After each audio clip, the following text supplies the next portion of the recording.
Aujourd'hui, je vous raconte la curieuse histoire du puits condamné. Bienvenue dans 30 nuits, 30 récits avec Ferry. Dans l'ancienne maison de ma grand-mère en Tunisie, il y avait un vieux puits. Il était scellé par une lourde plaque de fer, rouillée par les années. Depuis toujours, on me répétait « N'y touche pas, ne t'en approche pas ». On me disait que c'était dangereux, que je risquais de me blesser. Personne ne m'expliquait vraiment pourquoi. Un soir d'été, alors que la maison était silencieuse et que tout le monde dormait, je sentais que l'air était devenu étrangement lourd, presque étouffant. Alors j'ai décidé de sortir sur la véranda. Et c'est là que je l'ai entendu. Un bruit sourd, régulier. Ça venait du fond de la cour. Ça venait du puits.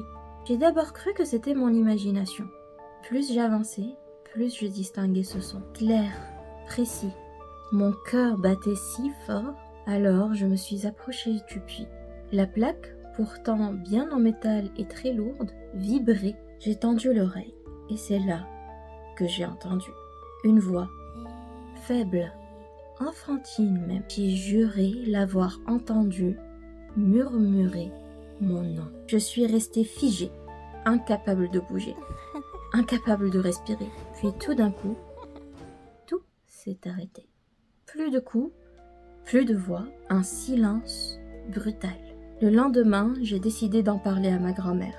Elle m'a écoutée sans rien dire, ses yeux fixés sur moi, d'un air grave. Puis, elle a simplement soufflé. Ce devait être un chat coincé en dessous.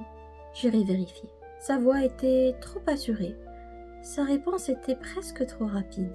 Mais le soir même, en rentrant, j'ai constaté que le puits avait changé. La plaque avait été renforcée et cadenassée. Comme si elle voulait s'assurer que rien n'en sortait. Aujourd'hui encore, il est là, condamné depuis toutes ces années. Personne n'a jamais osé y toucher.